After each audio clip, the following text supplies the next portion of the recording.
This is a question that I have. I think you're 100% full of is what I think. If you think we no offense, hold on. Who are you to tell me I'm full of if you think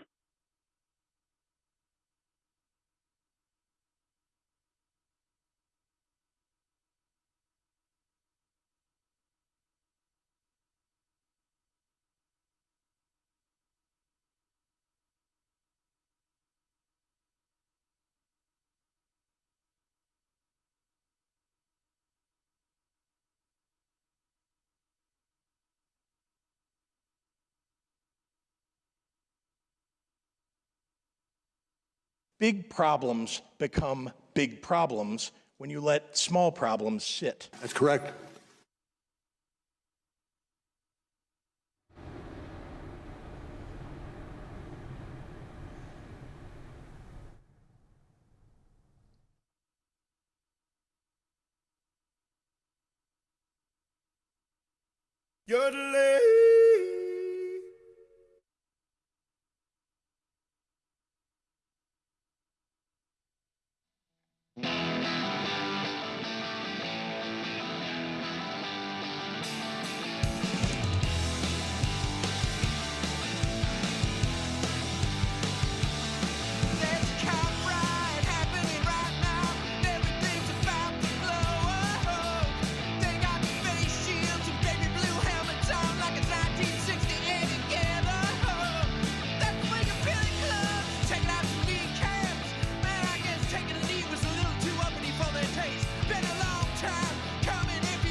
Correct. That's correct. That's correct.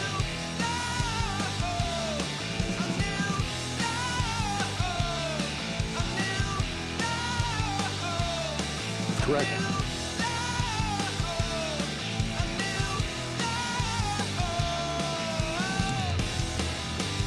We will shut you down. We will cite you. And if we need to, we will arrest you and we will take you to jail.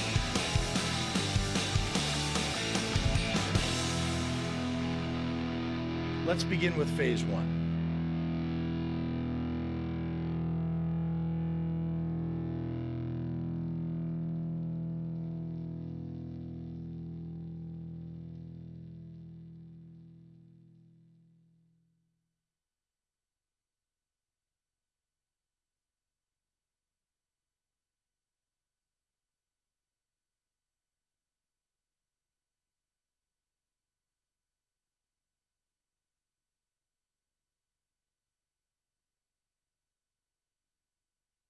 Oh, you love the Tribune, you say? Did I say that? Yeah. Wait, are we live? No, he said we got to show some love to the Tribune. Well, no, Rex Hupke wrote a hilarious one. We'll get into that. We'll get into it.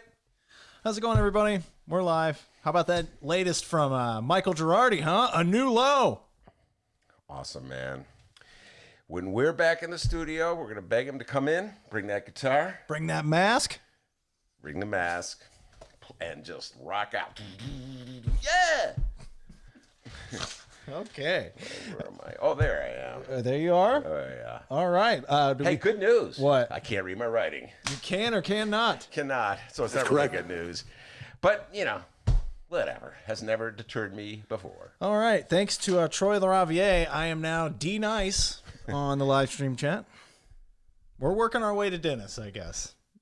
Almost Dennis, D-Nice. We're getting there, all right? So I'll take it. Your Ben Joravsky show for Thursday, June 11th is just moments away. But before we do this, let's thank the following unions for jumping on board and sponsoring this podcast. Unions like the International Association of Machinists and Aerospace Workers, Local 126 and District 8. The International Brotherhood of Electrical Workers, Local 9, are sponsors, as well as the International Union of Operating Engineers, Local 150. Thank you very much, unions. And of course, today's Ben Joravsky show is brought to you by our dear friends at the Chicago Federation of Labor. All right, Ben, give us a song of the day. Okay. Nobody coming up with that? Nope. Well, just thinking about Michael Girardi's guitar work just made me reminded me of Jimi Hendrix. Yeah. I'm playing left-handed. You notice? You're not playing a guitar at all, but Purple Haze. Love Jimi Hendrix. Yeah, so that's the song of the day. oh, Pat Rod says we should get a Benny Palooza going when they let us go to concerts again. Yeah, hey, we got the porta potty. You know what I'm saying? There we go. You can't have an outdoor concert without a porta potty. The Ben Joravsky show starts now.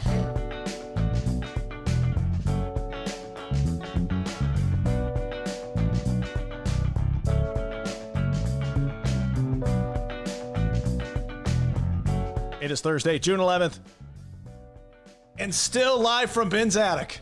This is the Ben Joravsky Show.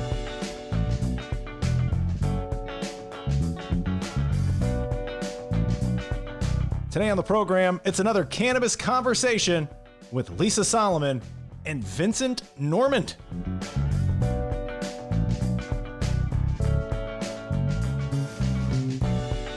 And now your host, the man who hasn't smoked marijuana since 1979. 80. Chicago Raider columnist Ben Joravsky. Hello, it could have been 81D. Who was paying it? I was high at the time. Who can remember? Anyway, hello, everybody. Ben Joravsky here. We're calling this Hotline Thursday. And here's why. So yesterday, we played a snippet, a brief, beep-littered snippet of Mayor Lori Lightfoot's monumental showdown. Band name, guys. Beef Littered Snippet. Beep-littered Beef snippet. littered. Beep-littered snippet, as in beep, and you mother beep, and you can kiss my beep, that kind of beep. A brief, beep-littered snippet, although I guess you don't need the brief, it's a snippet. Anyway, focus, Ben, focus. Of Mayor Lori Lightfoot's monumental showdown with 15th Ward Alderman Raymond Raylo Lopez.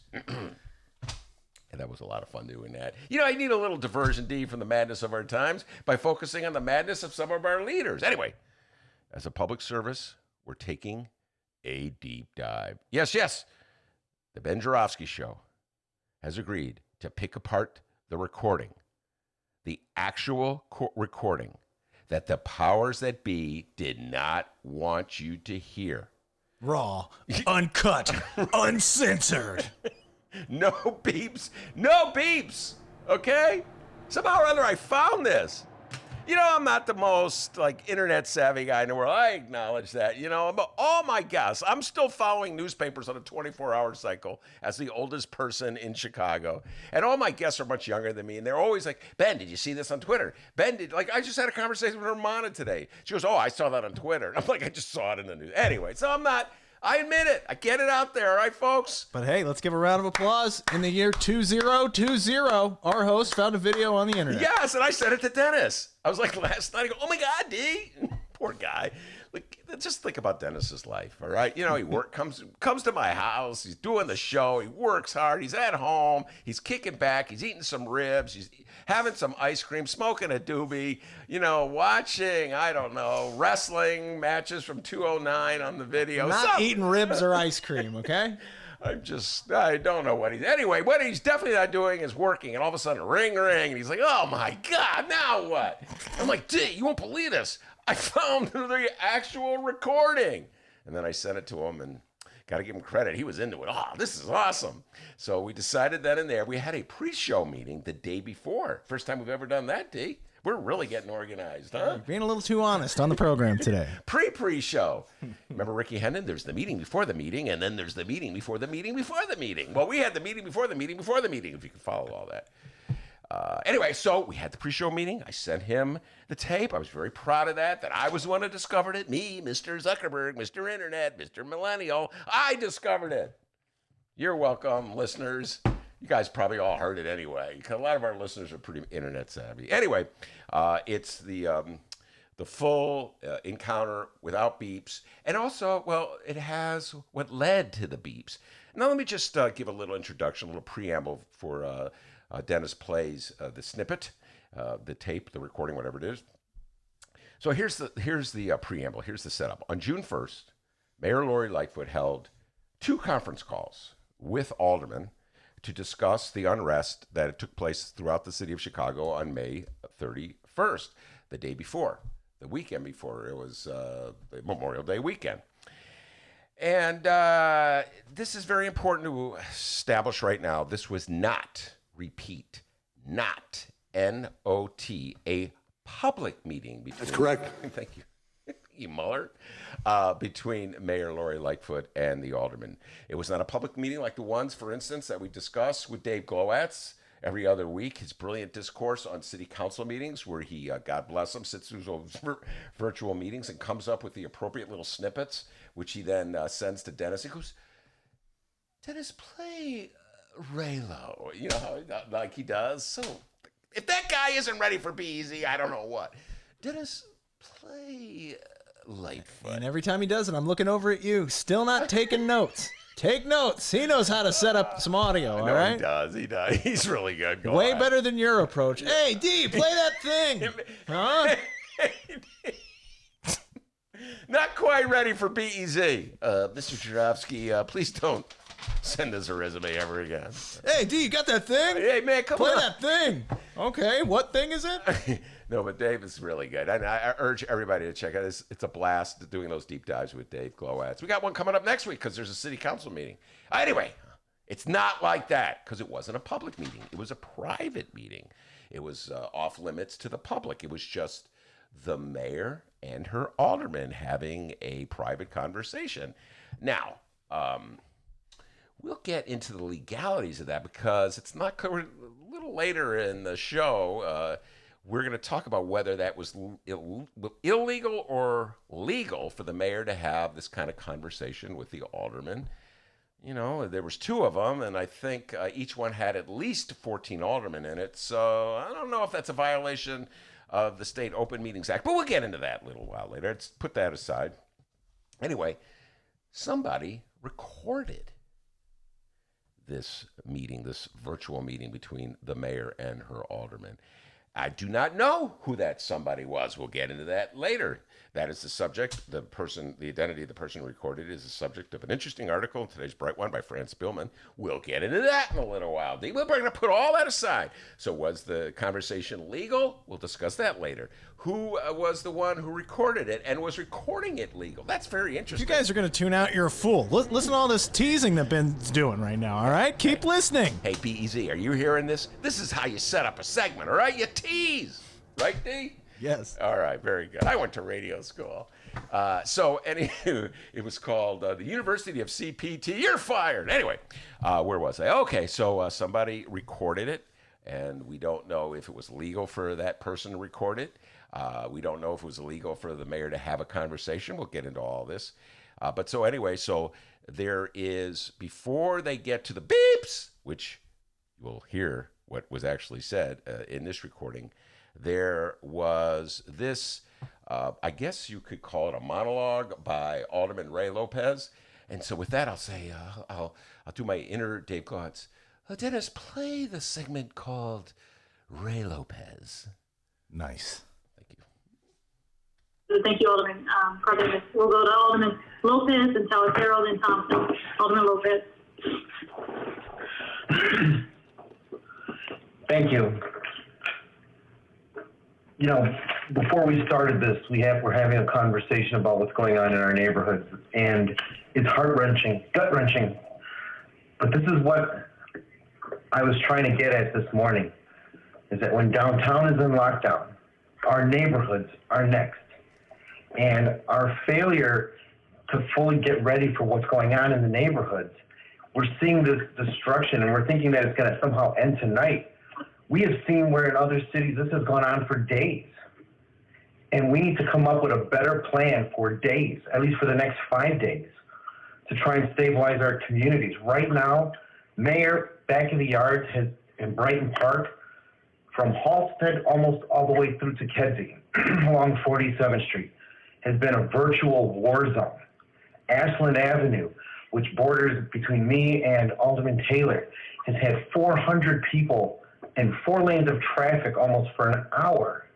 And we can't expect our police, and I don't fault them at all, to be able to control this. But I know that we asked our faith base yesterday to stand at the front line between police and looters and rioters. And I'm simply not comfortable telling my churches, those people, to be the intermediary in the middle of a riot that's citywide. We need something better, because right now we only have 370 whatever National Guards on standby. Half our neighborhoods are already obliterated. It's too late.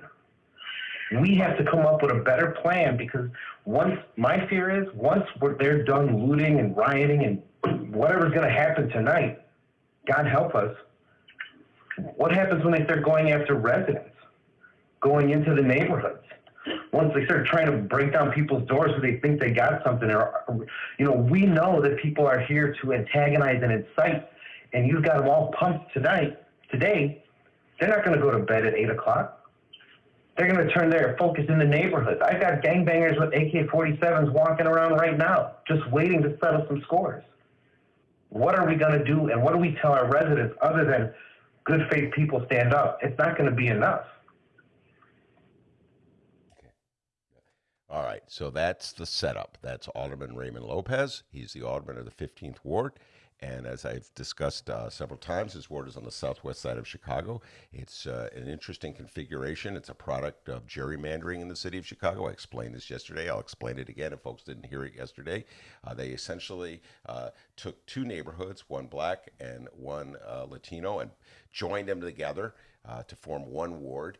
And Ray Lowe is the alderman there. And for the first 4 years in office, he was a fairly more or less loyal supporter of Mayor Rahm. He went along with pretty much anything Mayor Rahm. He had 1 or 2 exchanges with Mayor Rahm, which I wrote about in the Reader. I talked about that yesterday. But by and large, he was not known as an outspoken opponent, to put it mildly, of Mayor Rahm. And as such, he voted for the $1.3 billion handout for Lincoln Yards. An important point to discuss, because when we're going forward, I like to point this out, when we're going forward as a city, as we try to learn from the mistakes of the past, we want to look at what we could do differently. And perhaps if we want to really help communities like Back of the Yard and Brighton Park, where Alderman Raymond Lopez represents, then we would, instead of spending all this money on north side gentrifying areas, we would redistribute it and spend it in areas that really could use it. So that's a very important point, just like to set the, set things up. So Mayor Lori Lightfoot is listening to this, and she knows that Raymond Lopez was a supporter of Rahm Emanuel, and she knows that he flipped overnight and became an outspoken critic of her, and she knows that he is happy and willing to accept the role of blasting her every step of the way. It's a very important role. Someone's got to play it in the city council. I absolutely believe that we need somebody to stand up to the mayor, but it probably irritates the hell out of her, ladies and gentlemen, that this guy, who was the biggest Rahm flag waver, one of the biggest Rahm flag wavers, right up there with Ed Burke, would now suddenly find his inner Dick Simpson. Dick Simpson, of course, for our younger listeners who may not know this, Dick Simpson was a legendary independent alderman back in the 70s who had the guts to stand up to Mayor Richard J. Daley. And let me tell you, that was the boss, okay? Mayor Richard J. Daley. Mayor Lori Lightfoot is a baby boss compared to Mayor Richard J. Daley. Okay, now some of the things he also said were a little inflammatory. I'm just pointing that out. Like when he said our neighborhoods are a virtual war zone. I think that's a little inflammatory. When he started talking about gangbangers already walking around with AK-47s waiting to settle score, I think that was a little inflammatory. He's kind of hot dogging and grandstanding there. Yeah, hot dogging. Great. Yeah, all right, he caught the pass. He scored the touchdown. Now he's doing a little dance in the end zone. And then, you know, like this whole notion that this mob of people that having been fired up and having ravaged the business sections of these areas is now going to turn their attention on the residential areas and start going after just regular, ordinary homes. That did not happen anywhere in the country over last week. So, you know, it's like getting a little inflammatory, getting a little exaggerated. The AK-47s, the residents coming into the rioters coming into the neighborhoods to threaten ordinary residents. So he's, you know, pushing a lot of buttons there.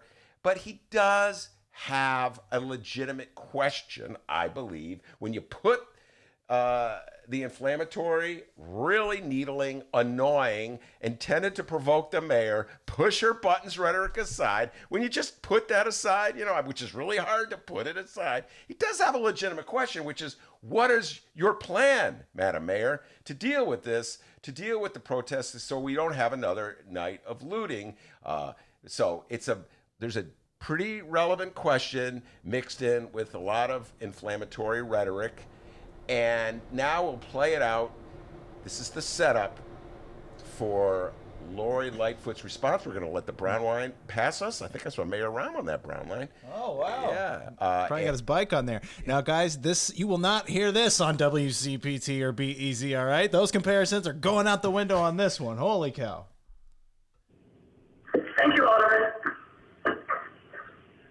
Next question. Well, no, I want an answer.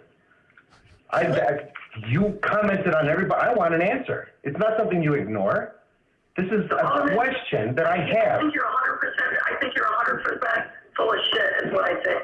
If you think no offense, well, fuck you then. Hold on. Who are you to tell me I'm full of shit? And if you think we were not ready and we stood by and let the neighborhood go up, there's nothing intelligent that I can say to you. Well, maybe you should come out and see what's going on. One of the stupidest things I have ever heard. I understand you want to preen. I understand that you think that you... Mayor, you need to check your fucking attitude. That's what you need to do. Every single person Right now, no. You need to check your attitude. Wait a minute. I'm being disrespectful.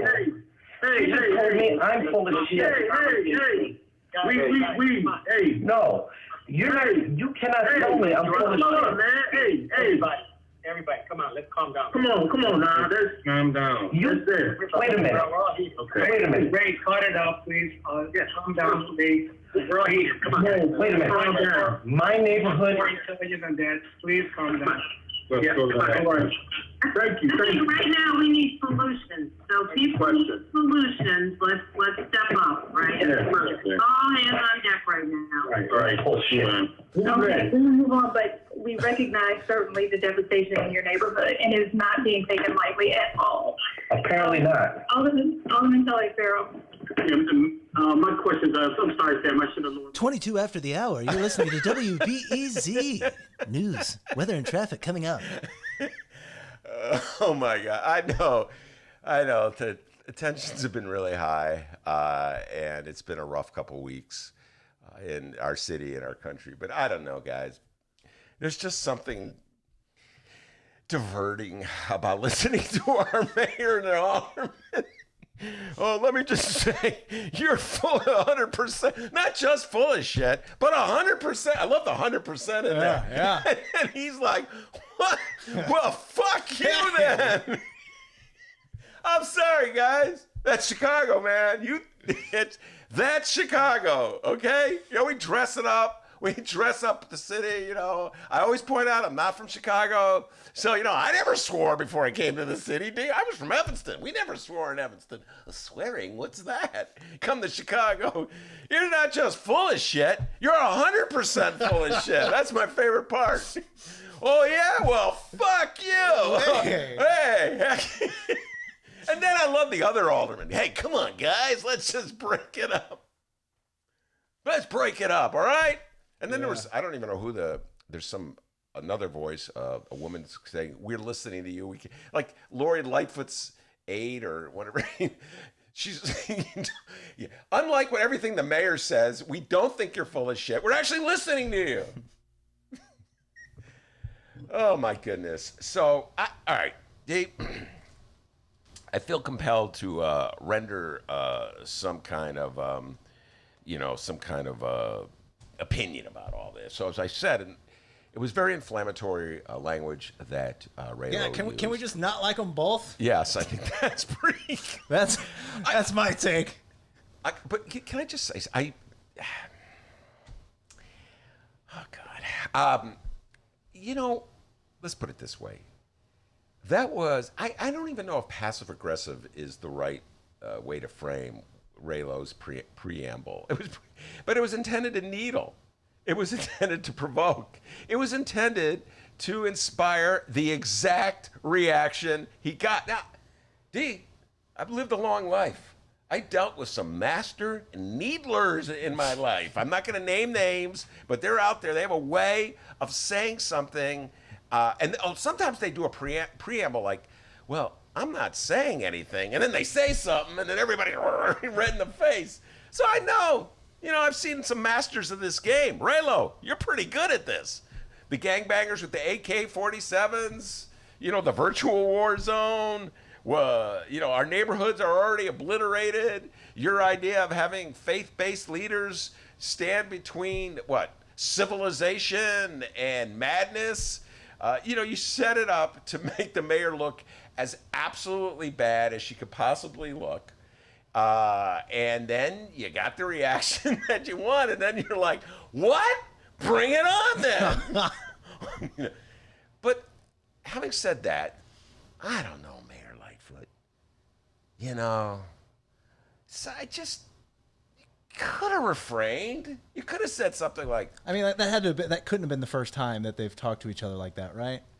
They must have gone at it. You're right. You know what I mean? It seems like that they're kind of both used to how they both act, right? Yeah, but I would appreciate it. She goes, you're 100%. I love the one.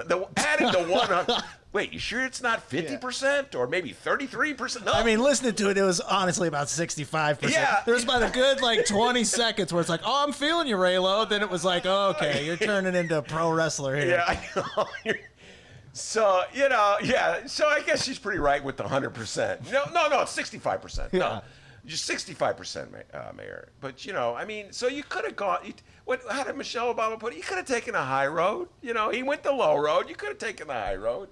You could have said, Alderman, I'm listening to your concerns, and I share your concerns for your neighborhoods. And we're coming up with a plan. Or maybe you had no plan. Maybe you should be honest. Go, I don't know what the hell we're going to do. I know one thing. We had Troy LaRaviere on the show on Tuesday, and he talked about the massive police presence outside Trump Tower. So, maybe she should have just said, hey, we can't protect all areas of the neighborhood. We had a lot of cops protecting Trump Tower. I don't, being facetious there. So I have to say that I would have liked Lori Lightfoot to have taken the high road, but I kind of understand that she just let it rip and then all hell breaks loose. But I wish she had just come right out and said the Jay Marie question. Jay Marie pointed this out yesterday. One of our listeners, Jay Marie, pointed this out, that, where was this voice of protest in the Mayor Rahm era? That would have been great if she had said that. You know what I mean, D? That would have been really great. Or if she had said something like, hey, where was this looking out for the neighborhoods when you voted for the Lincoln Yards deal? I would have appreciated that. But see, that's real issues of how the pie is divided and how neighborhoods prosper. Some neighborhoods prosper and some neighborhoods don't. That's like a real substantive issue debate that's ongoing when there's no rioting in Chicago, when there's no unrest in Chicago. That's just life in Chicago. Some neighborhoods benefit, some neighborhoods don't. There's no discussion about that. They just pretend as though, oh, what a great development deal. It's really wonderful for the city of Chicago. Meanwhile, back of the yards is getting screwed. You know, it's getting screwed on those development deals, but nobody speaks up about those. So, you know, I'm listening to this. I say, hey, Red Light, you're making some good points. On the other hand, doing a lot of needling. And I don't know, Mayor Lightfoot. I guess I can understand why you went off on him that way. And then, so not a lot of, what should I put this? Not a lot of working together there. You know, not a lot of getting along there. And then there's finally two, you're going to play something. You don't have anything else to play there. But there's a couple other points left over that I mentioned early in my opening, and that has to do with, number one, who made the recording. And the headline in today's Sun-Times. Mr. Pike.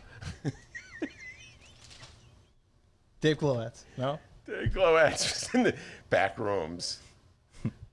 Dennis, play the clip. Ray Lopez. Play the clip, you're 100% full of shit. No. Mr. Pike's the one getting the job at BEZ before any of us. Oh, my God. Hey, BEZ, you really should hire Mr. Pike. He's an outstanding journalist. Anyway, illegal taping is the headline in the Sun-Times. Lightfoot angered by leak audio from call with alderman during looting. See, this is where it goes too far.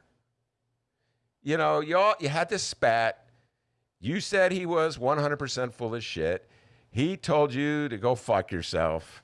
I mean, I'm just quoting him, D. All right, guys, we curse now. That's what we do now. That's a I'm thing just now. Quoting. Okay, it's all right. It's all right. Our mayor curses. It's all right. We're there now. So let's just be there. We curse now, guys. But not in the segments we send to the radio stations. We don't curse there. Oh, fuck no, we don't do that. Hey, I'm just joking. no, Sorry.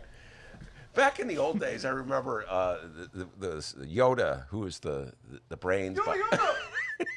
Which he would always say, this is back when I was on, before I got fired on the progressive radio station. No, you can't swear. You can't let anyone swear because Donald Trump will take away our license. Remember that, D? Like, Donald Trump is listening. I'm listening. Yoda. Yeah. You could say whatever you want about Donald Trump. Don't say a word about TIFs. Okay, all right. Anyway, where was I? Oh, about illegal taping. So Mayor Lori Lightfoot's not, she's just not going to let this one go.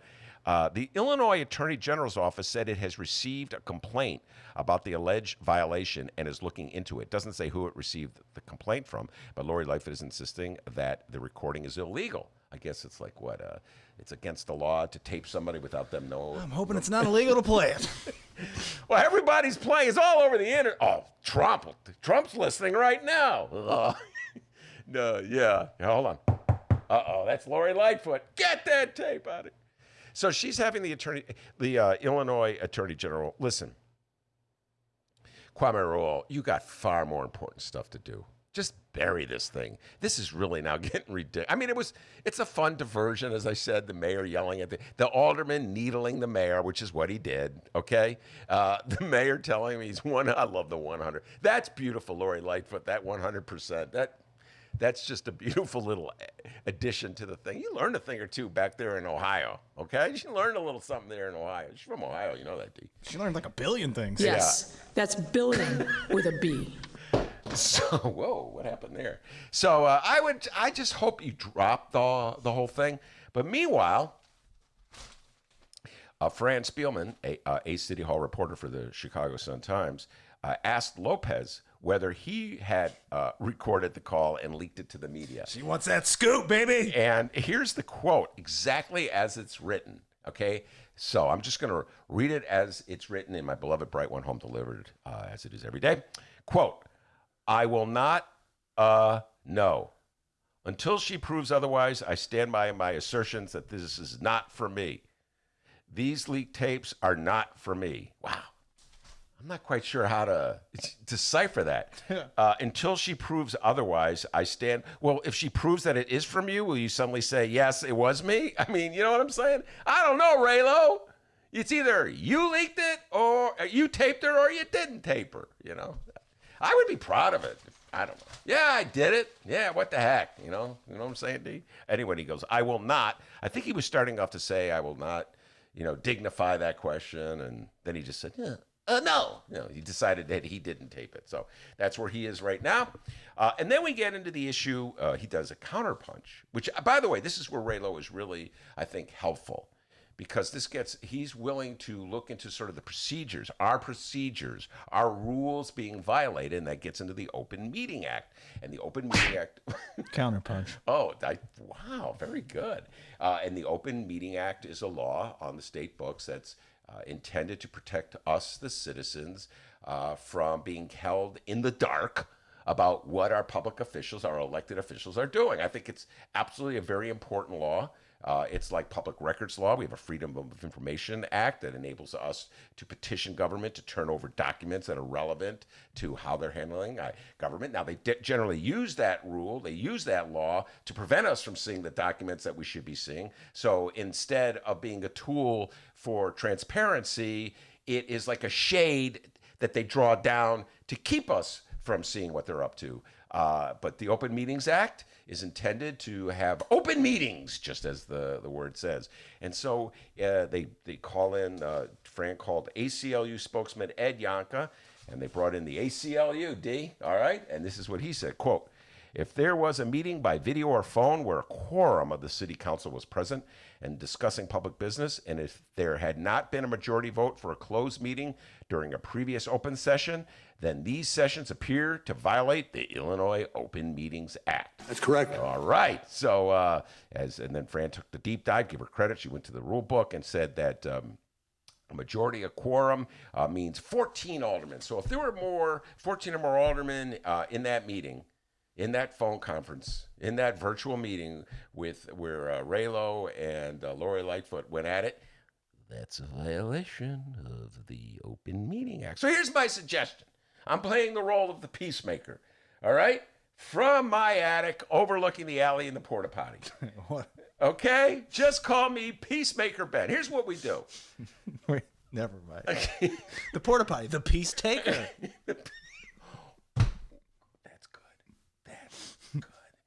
As peacemaker, here's my suggestion. Mayor Lori Lightfoot, drop the investigation into who taped the conversation, and Alderman Ray Lopez, drop the investigation into whether it's a violation of the Open Meeting Act, then hold hands and sing Kumbaya. Kumbaya, Malo. Come on, Kumbaya. We got a great show today, everybody. Yeah! Man, I am so excited about Vincent Norment is our guest. We do Cannabis Conversation every other week. Vincent Norment, he is the chief marketing officer for the Parkway Dispensary, but he used to work for the Jordan brand, Michael Jordan's brand, and he knows everything about everything. He's a delightful guy to talk to about the difficulty that black entrepreneurs are having in getting a license. Come on, we could do better, state. Instead of giving all the reefer licenses to a handful of rich guys, can you just dole out some to some black people? You know what I'm saying, D? So he's really good on that. But just everything else in the universe, politics, race relations, Michael Jordan, LeBron James, all kinds of interesting things. I'll be talking with him. Lisa Solomon will be along as well. So I'm really looking forward to that. But before we do that, the young man from Alton, the man they call Dr. Doobie, with the news. God help us. What happens when they start going after residents, going into the neighborhoods? Once they start trying to break down people's doors so they think they got something, we know that people are here to antagonize and incite, and you've got them all pumped today. They're not going to go to bed at 8 o'clock. They're going to turn their focus in the neighborhoods. I've got gangbangers with AK-47s walking around right now, just waiting to settle some scores. What are we going to do, and what do we tell our residents other than good faith people stand up? It's not going to be enough. Thank you, Alderman. Next question. Well, no, I want an answer. You commented on everybody. I want an answer. It's not something you ignore. This is a question that I have. I think you're 100% full of shit, is what I think. If you think we No offense, fuck you then. Oh, Raylo, coming in hot. I'm sorry. The 100% always gets me.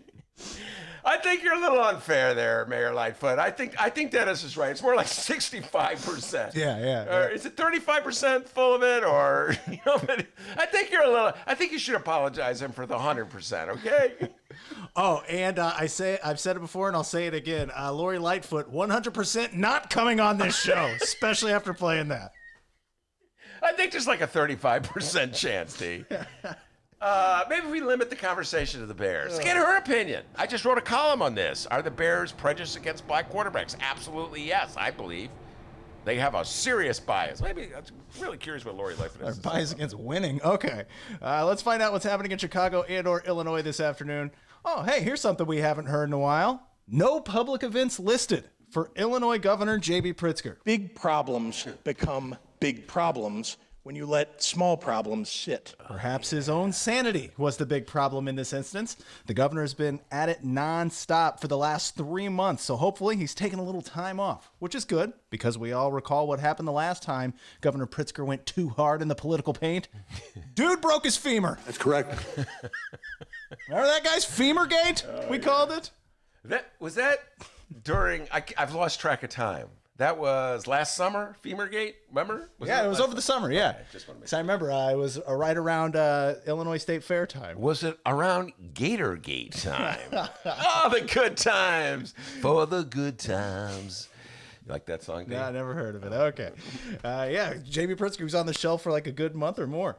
So, hey, Pritzker, chill out. Don't break your femur. And maybe watch a movie. Ben Joravsky, any suggestions? I'm going to see Defy Bloods. It's opening tomorrow on Netflix. Okay. Monroe and I are talking. Monroe, that's your assignment. I think Romano will be watching that as well, so there'll be a lot of discussion of that. Spike Lee's latest. So, yeah, there you go, Governor Pritzker. By the way, Arrested Development, Governor Pritzker. If you need a laugh, it's hilarious. Arrested Development. I've seen it 3 times each time I watch it. Came out in like 02 or 03. Or if you want a really good time, what you do, sit back, fire up a doobie, and listen to Raylo and Lori Lightfoot. I think you're 100%. That's a good time, Governor Pritzker. All right, well, we really didn't talk much about this, but on Wednesday, JB quietly signed into law the new state budget. It's designed to help the state cope with the economic fallout caused by the coronavirus. Pritzker signed the $42.9 billion budget that is built around borrowing up to $5 billion from the Federal Reserve to make ends meet in the new fiscal year that starts July 1st. Pritzker said the budget reflects that the state needs to play a major role in protecting people and the economy from the effects of the virus. Here's the quote from Pritzker. Quote, "The COVID-19 pandemic highlighted the enormous role that government plays in keeping communities safe and providing the tools people need to build better lives. While the pandemic has had a devastating impact on our state revenues, investing in our people will allow the state to rebound and recover from this pandemic as we safely reopen." All right. Now we're back to the real world of budgets, D. We're probably, I think, a pre-show meeting told me we're going to be discussing the city's budget as well. So many of the things I'm saying now about the state budget will be applicable to the city budget. But the reality is, folks, a budget is an estimation. It's a projection of how much money the state expects to bring in and how much money it expects to spend. In reality, it's never really balanced. They just say it's balanced. They usually project more money coming in than they're actually going to get. They don't foresee all the expenditures that will happen down the road for emergencies, et cetera, and so forth. So more likely than not, they're going to need to raise your taxes or find new money somewhere down the road. And it's particularly the case at this time because this pandemic is no joke. The economy took a jolt. So many people were out of work, less taxes coming in to the government, more money going out to meet people's needs. So, D, we're just at the start of trying to figure this sucker out. And ultimately, the federal government is going to have to kick in a lot of money for not just the state of Illinois, not just the county of Cook, not just Chicago, your hometown of Alton, downstate as well. The federal government is going to have to come in to the aid of towns and cities and counties and states. And that is a huge question mark with Donald Trump in the White House, whether he has the capability to rise above the partisan bickering. Bickering is like an easy word for what he does, and play. Well, the today's show is brought to you in part by bickering. that was beyond Trump. You know, I don't know if Trump ever said that to Nancy Pelosi or vice versa. Donald Trump, you are 100% beep. You got to admit it's better without the beeps, don't you, D? Yeah. It was yesterday. We got that from Channel 2. We want to thank CBS for giving us the tape yesterday, or the recording yesterday. I don't even forgot where we got this. I can't remember. Mediaite. Oh, thank you, Mediaite. I want to thank you very much. So anyway, this is just a start, D, of a protracted budget battle. All right. And, we haven't heard anything from this guy. It's the newly elected, but more like selected, Senate President Don Harmon. From Oak Park. Yeah. Yeah, we haven't heard from him since he got the gig, and he's talking about the budget. But today it's his first quote on the Ben Joravsky Show, all right? We have our first Senate presidential quote from Don Harmon since he's taken office. Ben, how about we get our scorecards and rank the performance here from Senate President Harmon in his first quote on the show? It seems only fair, you know what I mean? Got my pen out. Okay, good. So wait, time out. 1 is bad, 10 is good? 1 is awful, 5 is awesome. Oh, it's just 1 to 5. Yeah, 5 stars. Okay, got it. All right, now remember, guys, it was all the way back in November when the former Senate president, the family man, John Cullerton, while several of his Democratic political colleagues, while their offices were being raided by the FBI, old Cullerton said, you know what? It's time to retire. Spend more time with my family. And yes, I believe Ben still believes that. Yes. Dennis, you're 100% full of beep. No, yeah, come on, D, give him the benefit of the doubt. By the way, it's funny how we aren't hearing about all the damn dirty corruption anymore. What corruption? We cleaned it up. Yeah, it's all gone. It's all gone. It's all gone. All right, no more corruption. Haven't heard anything about that. Don't worry, things will calm down and we'll be back to corruption. Oh, one can only hope. But Harmon was chosen to replace Cullerton back in January. All right, here we go. Let's read the quote from Harmon. Ben, get your scorecard. Let's rank the new Senate president's performance. 5 stars, incredible. 1 star, horrible. What's 0? That's just 5 or 1, okay, pal. When asked about Illinois' new budget, freshly signed J.B. Pritzker's Senate. Oh, I'm sorry. Freshly on the budget. When asked about the new budget, Don Harmon said, "quote This budget buys the state time to get to a better tomorrow." Oh, I give him a 3 on that. Short and sweet. Yeah, and it's sort of like a Chris Christopherson song. Oh. If I trade all my tomorrows for a single yesterday. I'm surprised he didn't break into that. You know what I'm saying? I'm sure there's 1 or 2 out there that's like, boy, I wish Ben would sing more. You're getting your wish today. Do you know what song that's from? No. I am really disappointed in you. Bobby flagged a diesel down in the pouring rain, rode it all the way to New Orleans. Now do you know what it is? Smokey and the Bandit? Oh, forget it. God! Kids today! One of the greatest songs of all time. Me and Bobby McGee. 3 stars? Yeah, I give him 3 stars because, nice. a little ducking and dodging, but the gist of it is true.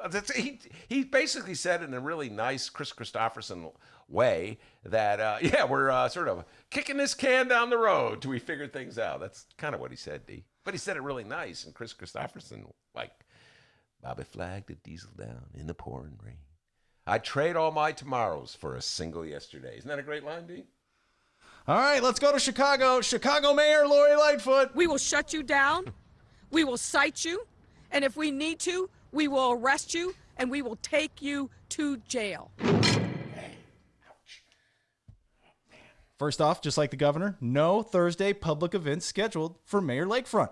But she did make the Sun-Times headlines today. The following comes from the Chicago Sun-Times. And oh, you bet your ass, it's Fran the Woman Spielman. The headline reads, Lightfoot proposes moratorium on evictions of tenants strapped by pandemic. The mayor's plan would prohibit landlords from evicting without first waiting 5 days for the tenant to deliver a, quote, notice of COVID-19 impact that outlines job loss, reduced hours, or other extenuating financial circumstances. With Cook County judges poised to resume eviction and foreclosure hearings on July 6, Mayor Lori Lightfoot has crafted a so-called eviction protection ordinance to slow down those proceedings. The City Council's Housing Committee is poised to approve the plan on Monday, followed by a full council vote on Wednesday. The mayor's plan would prohibit landlords from evicting without first waiting 5 days for the tenant to deliver the COVID impact. Yeah, we're probably going to take the deep dive in this next week with, like I said, Dave Cloetz, because I'm sure he'll be paying attention and recording and telling you, Dennis, play Mayor Lightfoot eviction. And but this is probably going to be a showdown over this because the progressives in the city council don't think that she's gone far enough. We had Delia Ramirez, State Rep Delia Ramirez, on the show a couple weeks ago on this very issue. The city, in her opinion, should do much more. The state actually should do much more to protect renters at this time. People are without work. People are losing paychecks. So how are you going to pay your rent? And they're exposed, vulnerable to being kicked out of their home. You shouldn't have people losing their homes at a time of crisis like this. I just think that from a humanitarian standpoint, you shouldn't have that. And it also, just a practical standpoint, it just overwhelms the city of Chicago to have more people homeless. Then you get the landlords. Sometimes landlords will say, hey, I'm so sick and tired of this worthless bum. I'm using any excuse I can to get rid of him. And so, you know, that landlord lobby is very strong in the city of Chicago, in the state of Illinois, and that's why, obviously, state officials and Lori Lightfoot don't want to go too far in crossing that line. But I think the city should be more humane and, you know, just like that 5-day rule, I think they should expand on it. So if I were, again, if I were an alderman in the Chicago City Council, I'd be pleading with the mayor in very respectful terms, not like, you know, needling her to do more on this front. All right, and wait, hold on. Yeah? Looks like the newsroom's flagging me down, and we may have some breaking. Had the newsroom in a while. I know. So let me run over there and see what they got for us here. Just hang tight with me, everybody. Run to the newsroom and see what they got. Hey, you're 100% full of. Give me that. No, it's more like 20%. Okay. All right, we got the story here. All right, Bobby Rush. This is about Bobby Rush. Have you heard anything about this, Ben? No, the Congressman Bobby Rush. Yeah, that feller. All right, so let's see here. This comes from ABC 7 Chicago, and of course, and Stoner in the newsroom.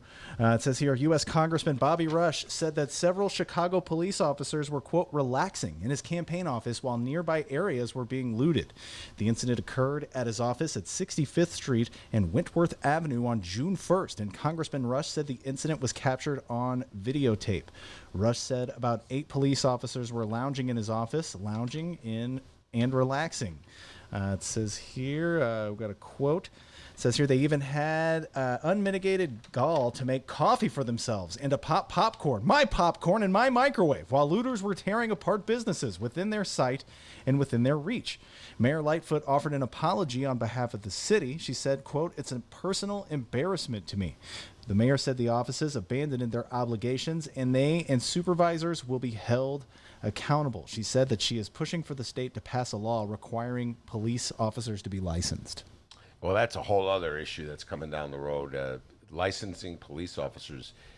That's Lori Lightfoot. She put that one out there, that suggestion out there a couple days ago.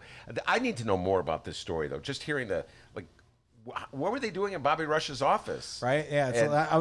I kept trying to read it. I got it earlier, and I was trying to make sense of it all. So we got to wait for more details. You need more details. This is one of these news stories that happens all the time, but not just in Chicago. But it raises more questions than it answers. Like, how did they get into Bobby Rush's office? And presumably somebody let them in. And it's kind of the state of the news that we're in 2020, where it's like you want to be first more than you want to be have all your information correct, right? You just want to get it first, you may not have all the information. But hey, you were first. And if somebody from Bobby Rush's office let them in, then why is he mad at the police officers? Why isn't he mad at the people who let them in? So I don't know.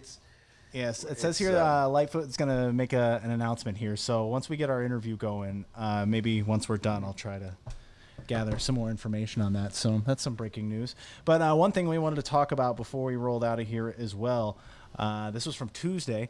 The headline reads, the estimated 2020 budget shortfall is $700 million, says the mayor, who won't roll out property tax increase. I know, Ben, you wanted to talk about this yesterday, right? And we never covered it. No, we never got to it. So let's do it now here. Wait, did you say she will not rule out? Will not? I just didn't hear the word that you said. Won't rule out property tax increase. Mm-hmm. All right. So it says here the $700 million figure is 40% higher than the $500 million figure. Chief Financial Officer Ginny Hang Bennett told the City Council's Finance Committee about just over 3 weeks ago. The stay-at-home shutdown of the Chicago economy triggered by the coronavirus has blown a $700 million hole in the city's 2020 budget. This is what Mayor Lightfoot said Tuesday, refusing to rule out a property tax increase that she desperately wants to avoid. Lightfoot said, quote, "We are hurting as a city, landlords, renters, and workers, our entire economy. The rug has been pulled out from under us because of the massive impact that has affected every single business. The $700 million figure is 40% higher than the $500 million. We said that already. It's also conservative and could go even higher, the mayor said, depending on how long it takes for consumers to regain confidence and whether coronavirus cases surge again." Yeah, by the way, that's a very real possibility. I just got finished saying that budgets are projections. They're based on estimations, and when they want to pass a budget, they have rosy projections, and then guess what? We have life, and life is filled with unexpected events like a pandemic, and so now they're saying, oh my God, that budget that was balanced? No, it's it's out of whack, $700 million, we're going to have to come up with it. We're going to probably have Jeff Johnson come on the show in a couple of weeks, talk about all the implications of the pandemic on our budget. But that's the reality, everybody. And that's why the city, you know, in terms of the city of Chicago now, not the state here, the city of Chicago has to take a look at absolutely everything, TIFs included, before we start jacking up the property taxes to pay off all these obligations. We've got to see how much money we have available to meet our needs once and for all, instead of pretending like TIFs aren't a part of the equation. A little honesty for once in the city of Chicago would really go a long way. So, yeah, I'm not, by the way, this story, I saw this story yesterday, I was going to talk about it. I had a chuckle. Paul Vallas, remember him, D? He ran for PV. He ran for mayor in 2019, did not make it, of course, to the runoff. He was on our show a couple times back in the old days. Oh, yeah. You know, Paul Vallas wrote an essay, I think it was in the Chicago Tribune or somewhere, I don't know where he wrote the essay, but pointing out that the budget is way more unbalanced than Lori Lightfoot would admit. Lori Lightfoot got mad at him. I don't blame her. He's sort of like Raylo needling her a little bit. Said he was 100% full of shit, you know, the basics, the usual. But see, there are some parallels because Paul Vallas was the revenue director under Mayor Richard M. Daley in the 90s, and then Mayor Daley sent him over to, I think he was chief of staff for a while. Man, maybe not. I think I'm mixing up with Jerry Chico. Anyway, Mayor Daley sent him over to the Chicago Public Schools to be the CEO. So he was a big star in Mayor Daley's administration until Mayor Daley got tired of him and then just pushed him aside. But he was there when Daley invented the TIF scam. I've always teased Vallas and saying, you're the one who told Daley about the TIF scam. And he just sort of chuckles a little nervously whenever I say that. So it's always interesting to see when these old budget hands come back and tell current mayors how they should run things. You know what I'm saying? Well, if you do so much, this is what Lori Lightfoot would be saying. Why didn't you implement these ideas when you were advising Mayor Richard M. Daley? To which Paul Vallas will say, habita. So anyway, our mayor and her advisors. So Paul Vallas, well, you're welcome to join the Reformers Club anytime you want. It's a little stretch to say somebody who worked in the revenue department for Mayor Richard M. Daley is a reformer, but you know, whatever. Different times, different situations. Is he invited to join us on the Ben Joravsky show? Yeah, I'll bring Paul Vallas. You know, he's always fun to talk to. Paul Vallas, he's a fun guy to talk to. He you know, but he doesn't like to talk about the TIFs, his role in the TIFs in the 90s. Yeah, but come on. That was the 90s, man, all right? Come on. What are you talking about, Kurt Cobain now? Come on. Come on, that was the 90s. All right? Huh? What are you talking about, Columbia House Records? What are you talking about here? Paulie V. Come on, are you talking about Jackie Brown, huh? You talking about, come on, it's not the 90s anymore, Ben. Wake up, huh? Oh, thank you. Hey, what are we in MTV Beach House? Come on now. I'm pretty much running out of 90s references. I can't. Oh, you talking about Arrested Development, huh? Wait. Oh, you got some blue blocker sunglasses, huh? Wait, time out. Was Arrested Development? That's not even the 90s. No. There was a group, though, a rap group called Arrested Development. So there you go. That's what you were talking about. Andre 3000. Wasn't he in that group? Yeah, like late night. No, not in Arrested Development, no. Are you sure? I'm positive. That's Outkast you're talking about. Oh, yeah. Okay. Locked up, can't get no rest. Sorry. He's getting there, guys. Can I know you're about to cut off and do your, but can I just? Oh, yeah, go ahead. I'm getting used to this. Yeah, I want to give a shout out to Rex Hupke from the Chicago Tribune. He wrote this guy is a funny columnist, wrote a very funny column in today's Tribune, which I urge everybody to check out, The Truth About Antifa's Secret Senior Soldiers. And he just mocks the hell out of Donald Trump. Let's not forget Donnie Trump. We're doing a lot of local talk today. You're president of the United States, that you elected America. Donald Trump's insistence that the 75-year-old, let's see, did Rex call him an old guy? Everybody's always calling him an old guy. You can relate with that, huh? Yeah, I know. It's like he's not that old. It's like when they really want to hype up the fact that the cop shoved him. The old man. That's what they always do. Anyway, but he sounded like a really cool guy. And Donald Trump tweeted out that, in fact, it wasn't just a 75-year-old Roman Catholic peace activist, but that he was an Antifa, rabble-rouser, revolutionary, who was going to wage war against the United States. He just made the stuff up as he went along, folks. Anybody believes anything the president tweets. So Rex Hupke writes, quote, "As soon as I saw Trump's tweet, I knew the jig is up. Trump is onto us. He knows about the scanners. He knows we're trained to fall harder than we're pushed. He knows we're successfully recruited a small army of seemingly innocent and decent seniors and dispatched them to, quote, black out the equipment, unquote, of police officers across the nation. The phrase black out the equipment doesn't actually mean anything, which is why it is so nefarious that we Antifa types are constantly aiming our scanners at things." Funny stuff by Rex Hupke. And finally, I want to give a big shout out to Mark Brown. He's been really on a roll. We haven't seen Mark in a while because we're not at the Bright One anymore, D. Well, I was going to keep it to myself, but I've been seeing him sneak over to Cricket Hill every... Marcus T. Brown. He loves Cricket Hill, dude. 15 times. It's true. All right, we're not going to tease him about whether he actually went up and down that hill 15. I swear I did it. He wrote a pretty, it was a good piece about Scott Lee Cohen. Anybody got to be at least 40 to know who Scott Lee Cohen is. He got elected. He's a pawnbroker. His family was, his daddy was a pawnbroker, and he was elected lieutenant governor. And he won the Democratic primary. I forget which year.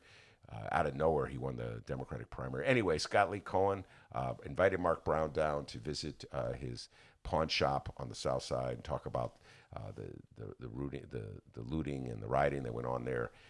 A very interesting column by Mark Brown. Sort of goes at it a little bit with Scott Lee Cohen.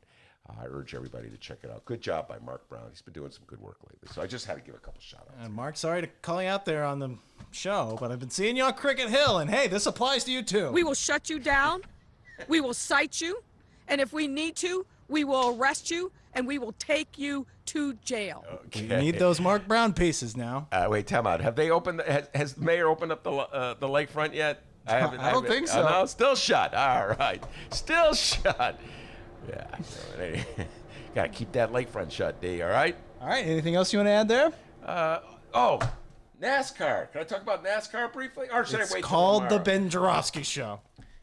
Well, I think I'll hold off till tomorrow to talk about NASCAR. This one just blew my mind. This NASCAR guy, Ciccarelli, who's quitting NASCAR because he thinks they've gone too far by banning the Confederate flag. Unbelievable. You know, NASCAR trying to do the best they can. You know what I mean? Like, really just be aware of what's going on in our country and just try to do the right thing. And here's, gone too far, banning the Confederate flag. I'll probably riff on that tomorrow, D. All right. Tomorrow's show. Boy, he is a teasing machine. We're going to take a break, guys. After this song from Michael Girardi, we are going to be having another cannabis conversation. It's with Lisa Solomon, and she always brings a special guest, and her special guests are always fantastic. This week, it's Vincent Norment. Yep. So don't go anywhere. It's the Ben Joravsky Show, still from Ben's attic.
Welcome back to the Ben Joravsky Show, live from Ben's attic. This weekend I had a 90-minute, I think, conversation with my next guest, Vincent Norment, from the Parkway Dispensary. We were talking about him coming on the show, and then just one thing led to the other. He's the founder of the Marijuana Hall of Fame. As soon as I heard that, I was like, oh, how come I'm not in the Marijuana Hall of Fame? Then I told Dennis about it. He was like, hey, I want to be in the Marijuana Hall. Everybody wants to be in the Marijuana Hall of Fame. I said, Vince Norman, you have to come on my show. He agreed to do it, and we're doing it as part of Cannabis Conversation. Lisa Salmon from my beloved Chicago Reader joins us as well. And there's a whole list of things I want to ask Vincent Norman. So I'm going to put them out there at the outset. Hope we cover them all. If we don't cover them today, we'll get to them later. The Marijuana Hall of Fame, black entrepreneurs getting locked out of reefer licenses in the state of Illinois, Michael Jordan, little Michael Jordan talk, and Jerry Krause. Vincent Norman has some NBA connections we're going to get into. And then, we're going to do a little LeBron talk with LeBron James. I sent this to Vincent last night to talk about as well. LeBron James is taking the next step, and he and some of the other NBA players are going to put together a group that's going to register black voters. So it looks like this movement is not ending with like this last week's protests. It's ongoing. So a lot to talk about with Vincent Norment. But why don't I have Lisa Solomon, my dear friend from the Chicago Reader, introduce Vincent. Go ahead, Lisa. Hey, Ben. Yeah, happy to have Vincent E. Norment on with us today. Vincent is a serial entrepreneur. He has gotten several international patents, trademarks, and copyrights. He's worked with several startup companies. He's a partner in dispensary in Vegas, in addition to his involvement in the industry in Chicago. And he is currently one of the hundreds of people in Illinois that applied for a dispensary license that is still waiting to hear. And it looks like, based on some issues with deciding the tiebreaker portion of this, that he may not hear until September if his group 4BC will be awarded any licenses. So as Ben mentioned, Vincent is the founder of the Marijuana Hall of Fame, which will open in Vegas. So Vincent, before I turn it over to you to tell us all more about your journey through life and how you ended up where you are now, I also want you to answer the question, why did you choose to call it Marijuana Hall of Fame? With all the controversy and, the racist roots of the sport of marijuana, why that name instead of cannabis? So with that, Vincent, I'm going to turn it over to you to tell us more about yourself and then answer that question for us. Sure, sure. Thank you very much. It's a pleasure to represent Parkway Dispensary for BC Cannabis and also the Marijuana Hall of Fame as well. I had the opportunity to work in the sports industry with several NBA players, as you said before, as well as NFL players. Also, just in the film industry as well. I was an executive producer on several movies and looking to work on a couple of films now in the future. So when you say serial entrepreneur, I try to touch on pretty much everything in the industry, try to follow what's going on in the future. So kind of like a visionary, I guess you could say. To answer your question about the Marijuana Hall of Fame,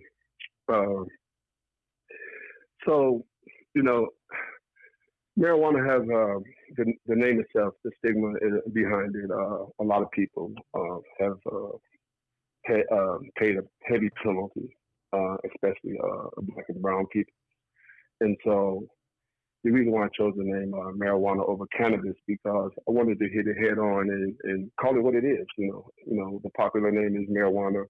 If you think about it, you never hear news anchors start off with, let's talk about cannabis dispensaries. They always say marijuana dispensaries. Even in print, it's always addressed as marijuana. So we wanted to really identify what it is, and so I just thought Cannabis Hall of Fame would be kind of soft as things, the blow, so to speak, and not really representing the community, the culture, and the people that really paid a heavy penalty for this. A lot of homes were broken up, a lot of families, et cetera. So we wanted to identify marijuana to let the industry know that this is what it is, and we want to recognize those people who paved the way in the industry, and we don't want to shortcut the name, and we want to be able to be proud about what it is, because this is a plant that represents wellness, has helped a lot of people in the health department as far as the CBD, et cetera, et cetera. So that's why I wanted to identify the name for what it is, to represent the community and to break up the stigma head on. Okay. If that makes sense. Yes. Now, Vincent, I have before we get into the Marijuana Hall of Fame, what I have to do to get enshrined in it.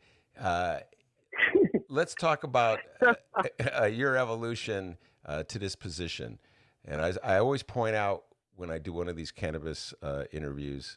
See, Lisa taught me to say cannabis, Vincent. I've been well trained. I used to call it reefer, and Lisa taught me to say cannabis. So I'm very well trained. Okay. But there you go. But it was 10 years ago when my colleague Mick Dumke and I at the Reader started writing endless articles about the need to legalize marijuana, legalize reefer, whatever you want to call it.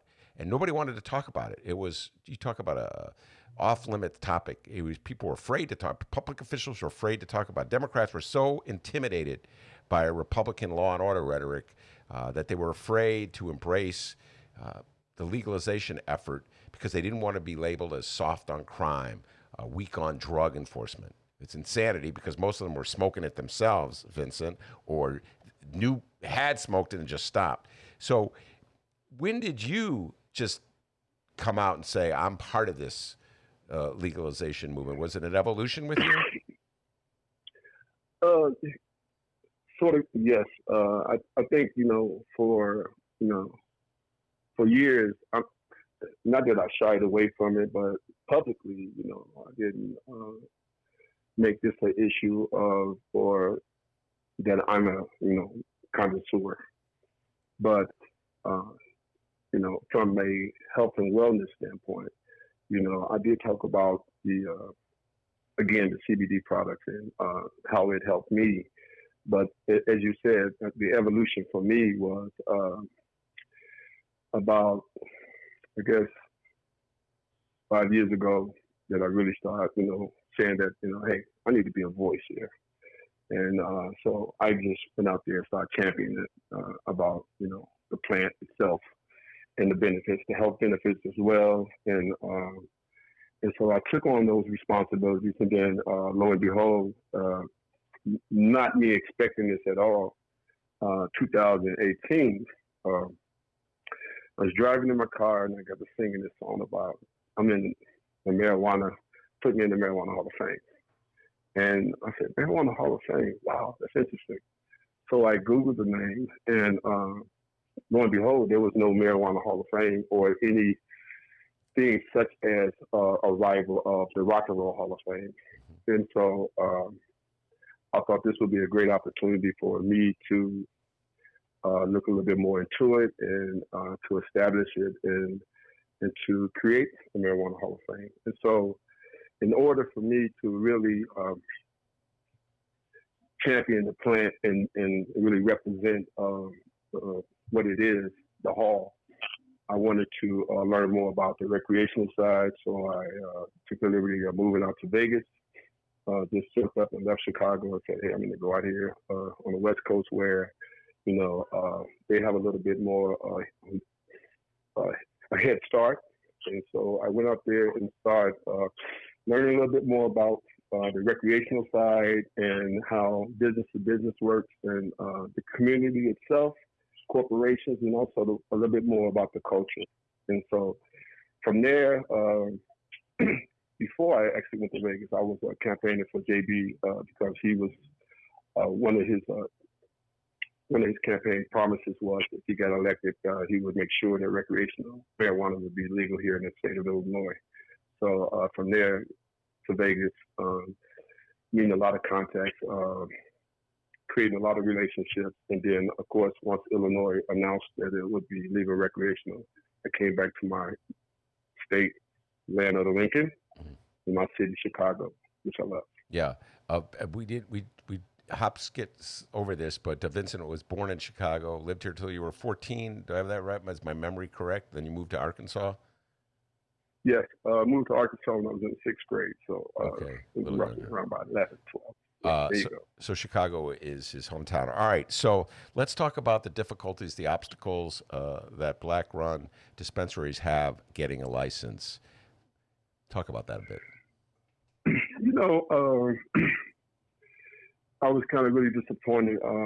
Again, I campaigned for JB, Governor Pritzker, and I was really disappointed that he came out with a statement a couple of days before the license was going to be issued that the recreational dispensary license would not be issued on May 1, and he put an indefinite date on it, and I thought that was just really a low blow to the African-American community, black and brown people, Latinos, etc., minorities just in general. And so, I know me, my team, our CEO, Ambrose Jackson, and the team itself, we wanted to kind of be a voice and get out there and start talking about why is this? And so we created a platform where we started holding a panel talking about different discussions about how we can be a voice and kind of speed up the process. So it's been very disheartening. Is there do you have a sense of when there'll be a breakthrough and some of the licenses will be distributed to Black-owned businesses? Well, as Lisa said, they're looking at September. Hopefully, Lisa, I hope that it's a lot sooner than that. Maybe at the end of this month or hopefully in July. We are definitely putting pressure on them with, city council and the aldermen here in Chicago, and reaching out to the mayor's office, but mainly to bring awareness downstate and just really talk about why this is important that these licenses be issued like ASAP, because again, we know that there's never dispensaries, or really actually more than that now in Chicago. And they're all white owned by white men in their 40s and up. And that's really unacceptable. And I'm not going to hold as much as the white community responsible, but there is a responsibility there as well. But then also, if you know the history behind the application, there were, a lot of people don't realize it, but there were 2 minority-owned dispensaries that were supposed to be issued out. They actually was issued out medically wise, and just lack of funding and opportunity, and they wasn't able to really get off the ground up and running, and they end up having to end up selling their license. And so that was disheartening, and I thought that you would think that the state and the city would not let that happen, and would do more than just issue out the license, but help those with the finances and the responsibilities and the mentorship, so they can also be able to operate in the state of Illinois and the city of Chicago as well. But that did not take place, and it's like, again, I believe that if the state wanted to happen, it can happen. And somewhere, the state legislators or in JB's office, there seems an effort to continue to let the establishment get ahead of the game. Right. So one of the big issues here was that they had 4,000 applications. It was about 700 people that submitted 4,000 applications, and the way the scoring system was done, they were going to end up with a lot of ties. And the state, it's my understanding, is trying to figure out a policy on how to break the ties to avoid a plethora of lawsuits. And the tiebreaker language that they had come up with was tied into an amendment to some other cannabis legislation that also addressed removing a lot of the restrictions on how a patient can change their designated dispensary. Because if you're a medical card holder, you can only go to one specific dispensary at which you registered. You can change it, but it took some time to do that. The legality of advertising in newspapers, there were a lot of pieces to that bill, and it was stopped. And there's a lot of talk behind the scenes, a lot of controversy about why this didn't pass, because it was very close to going through. And I'm not going to get into that here because it's a lot of hearsay in terms of who was doing what. But it is unfortunate because there is a huge cost to not being able to start your business. There are people that have scouted properties because of the restrictions of distance from libraries and daycare and so many things. They found property, and people were paying a lot of money for an option to either lease or purchase the property. So if the equity applicants are not able to get access to enough capital now, it is going to make it very difficult for some of them to actually open their business when they get the license. So these are all things that are being discussed and looked at. So our hope is that they get things put into place fast enough and get the licenses out there fast enough that the top equity applicants who are awarded licenses can actually open their businesses.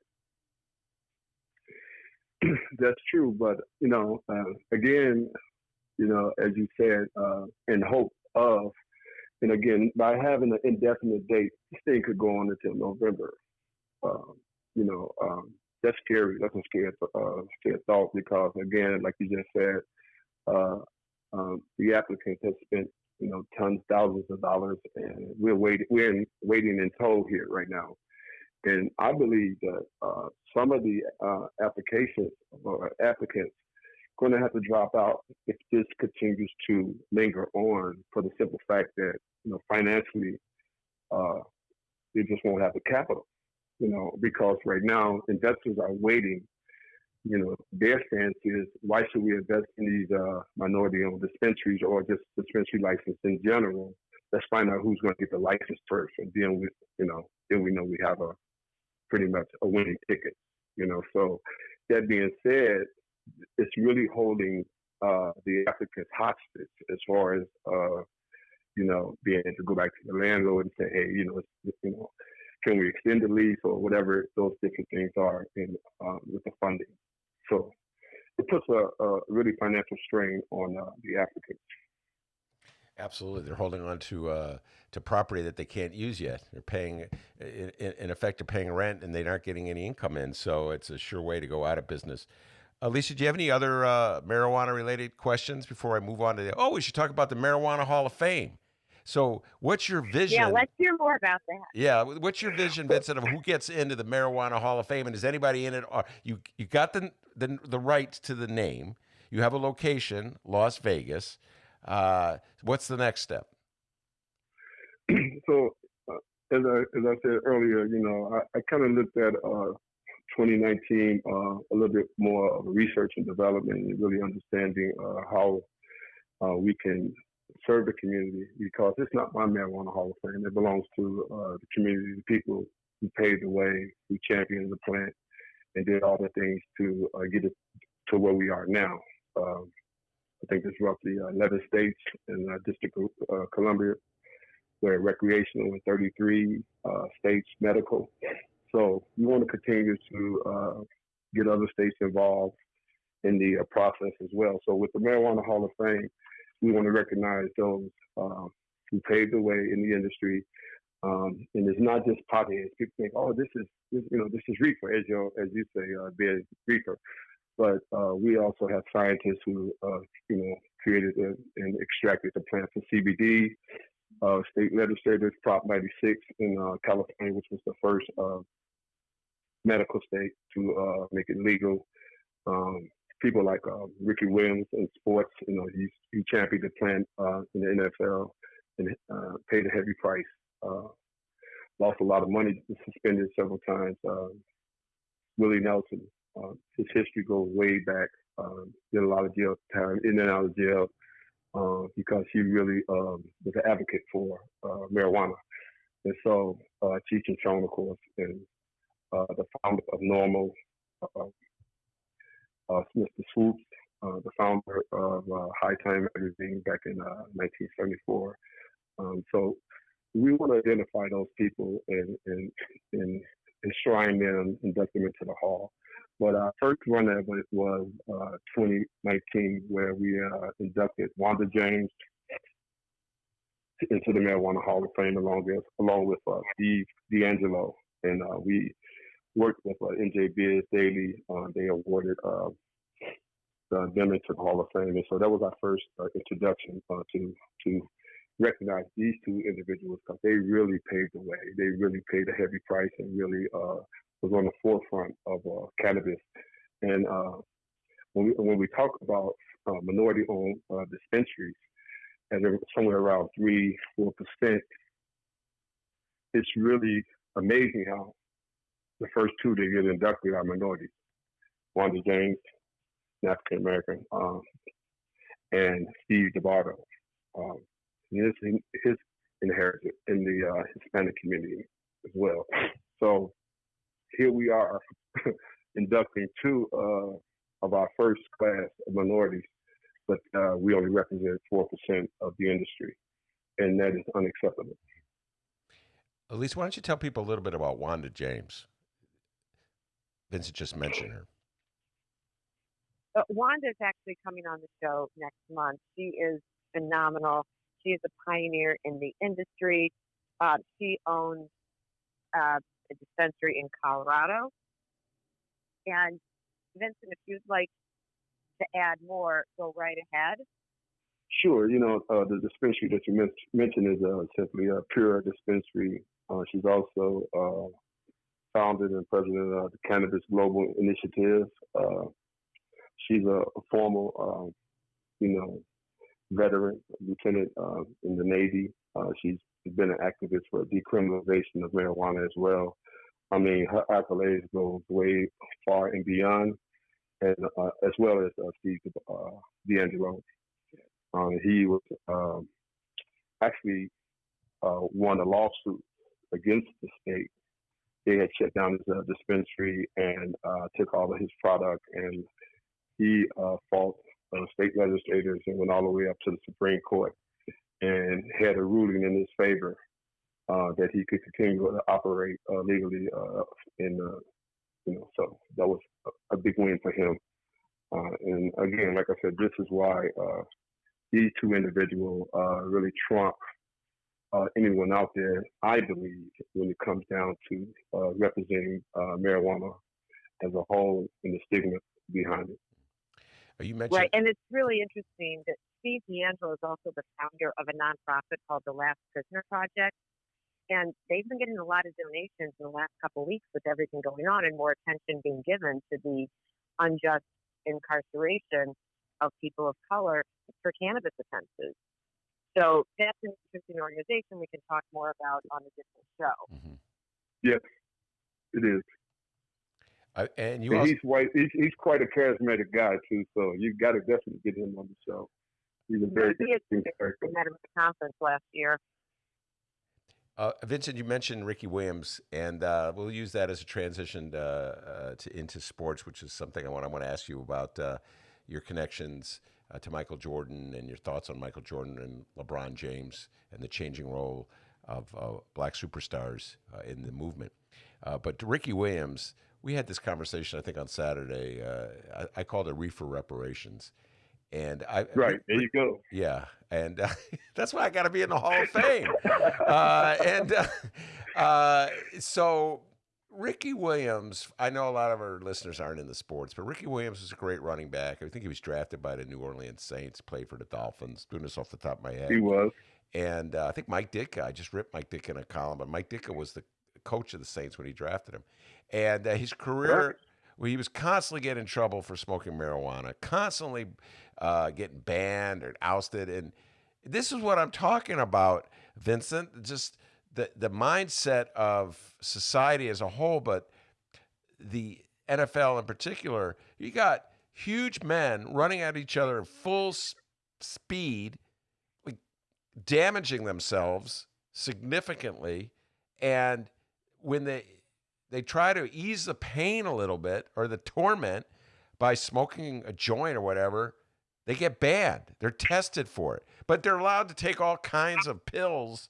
Somehow or other, that's allowed. And I just think the hypocrisy of the NFL all these years, they should have to pay a price to someone like Ricky Williams, in my humble opinion. What do you think?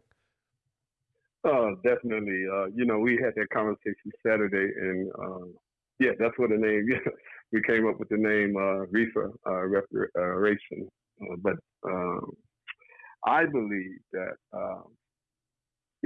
they owe the heavy price to Ricky Williams. And, we're going to start a campaign, and I was glad that you said that you would join as well. We're going to start a petition to the NFL to address that issue because the collective bargaining agreement decided, I think, around about 3 months ago to take it off the ban list and no longer test for marijuana, THC, cannabis, however you want to call it. So that being said, they, I think the players that were suspended at the time that they cast their votes for that, they actually reinstated those players. So again, we're talking about guys who really been playing football since the Pee Wee League, and really put their hearts and souls into it. And they're giving opioids and all kind of other pain medication that does nothing but cause more harm than good.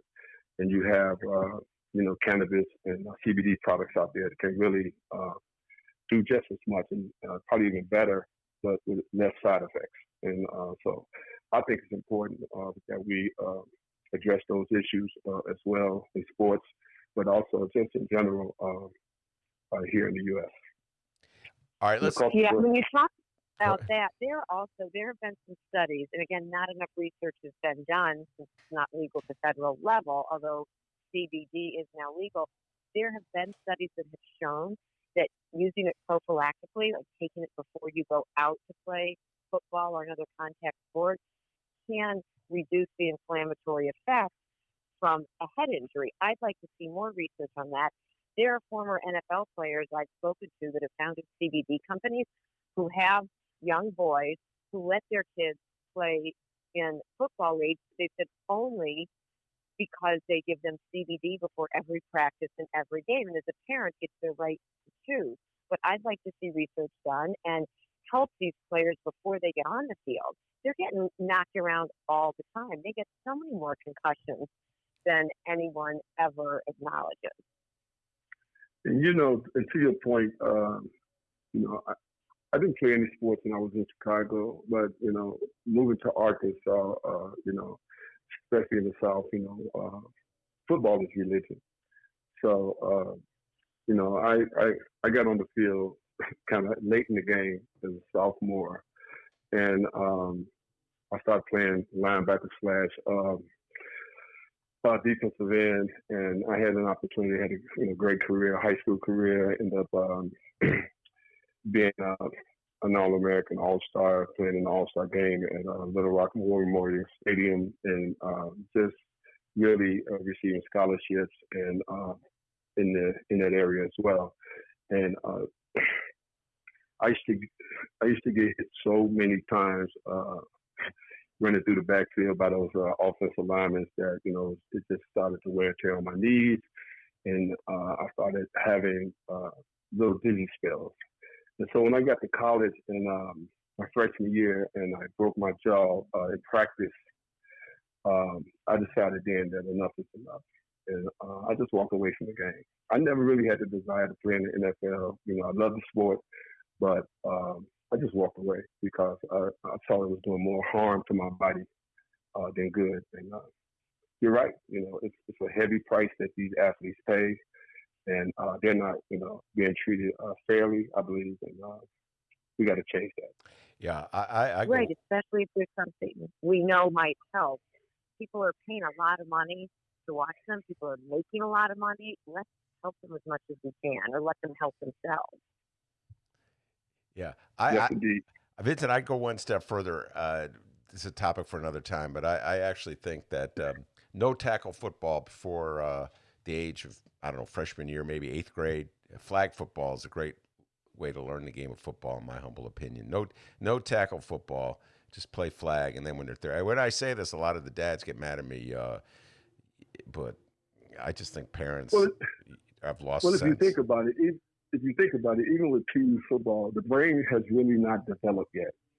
In 8, 9, 10, 11-year-olds.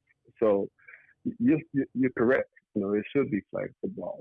Because I think it's just maybe a player or a young teenager should start it in the 9th grade, maybe a freshman or sophomore, because it gives it gives your brain time to develop, and you're not getting those blows at an early age, which could lead to concussions. And believe it or not, and that's a story that's not told, a lot of high school players suffer concussions, and it's not documented. A lot of times, I know when I played, it was like, "Oh, you just got your bell rung, get back in there," and and that was the mindset. Now we know different. Yeah. Besides, flag football is a blast to play, but that's a whole other story. All right. Let's talk about your days with the Jordan brand, Michael Jeffrey Jordan, and we'll close it down with a brief discussion of how things have changed. Look what LeBron James is doing as opposed to what went down in the 90s with Michael Jordan, which we were all talking about for the last couple of weeks with The Last Dance, which depicted it. So talk a little bit about your days with the Jordan brand. Go ahead. So, there was a product that I represented, the company I was involved with, a startup company. I was a shareholder in called Finger Weights, and it's exactly what it is. It's weights for your fingers. And so they go around your fingers and they help you when you're on the football court. Just strengthening your fingers and your index inside the fingers and everything. So I got involved in that, and Jordan in 2002 was having his first, if you know, the McDonald's All-American game, for those who recognize that. He was starting a Jordan brand classic, and it was in Washington, D.C., and we were one of the title sponsors, and got an opportunity to spend 3 days with Michael Jordan, and the class was Carmelo Anthony, J.J. Redick, and that class. And so in general, my first encounter with Michael Jordan, I was talking about, hey, man, you should do more for the community. The city of Chicago, they're killing people over your sneakers and stuff. And Mike would look at me like, hey, look, man, that's not my responsibility. I just sell sneakers. I'm not an advocate. And I just thought that, he could have been a better voice and a model for that. And so throughout that weekend, I would, bring the subject up again. And he was like, listen, you keep talking about that, I'm gonna put you on my gym. And I look up, okay. So I know your company is one of the sponsors, but I just don't want to address that. And I respected that. And the reason why I knew he was serious, because I watched him, at one of the practices, Jerry Cross walked in, and those who watched the Last Dance, we can tell the love-hate relationship there. And he asked Jerry Cross, he said, leave my gym. And Jerry Cross looked up, kind of like, wait, is he playing? He said, no, leave my gym. And Jerry Cross sat there, and he said, security. And then Jerry Cross realized he was serious, and he got up, grabbed his bags and briefcase, and they escorted him out the gym. And I was like, wow. At the time, I didn't know how much that tension was until when you watch The Last Dance, right? And the fact that Michael Jordan clearly was underpaid when he was playing with the Chicago Bulls. But again, I didn't have any compassion for him because I felt like he wasn't doing anything for the community. So, hey, it is what it is. But I do want to say that when I watched The Last Dance, I really kind of understood what he was going through and the obstacles, and I kind of changed my point of view about him as a person and as a model. And as you said, LeBron James is clearly out the gate, doing all the right things, and representing the community and building schools and being an advocate for the African American community. And that was refreshing to see. And one of the things that was, I kind of can say is that I had the opportunity to represent Michael Jordan brand as a sponsor, and I had the opportunity to train LeBron James with finger weights. And so, that in itself, watching LeBron, he had a lot of people around him that were really a positive influence on him. And so, from the inside, I understand why he do what he's doing. It's because he had those role models, and he had the platform to really do those things. And so it's refreshing to see how Michael Jordan has reinvented himself and is taking on those responsibilities. One of the things that I liked was he immediately came out with a statement about the George Floyd incident. Mm-hmm. And he called it what it was. This is an act of racism and injustice. And, he was really, really owning up to, Black Lives Matter. He was really owning up to the fact that, hey, you guys don't buy my sneakers because, I want to represent my community. I want to represent my culture and my, the African American community, which I am as well. So I thought that was great. So I had talked to him, and I bought my first Michael Jordan T-shirt. I ordered it. You know, I've never wore any Jordan brands because I wasn't a supporter. So, you know, like I said again, I want to support those who support us. I want to support those who support the people in general, because no one should have to be treated unfairly in any form or fashion. So.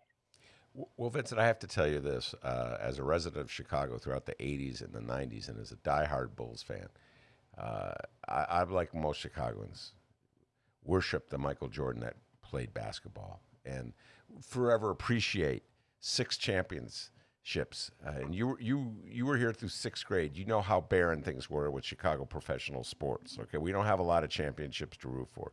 So I always think he's the greatest of all time.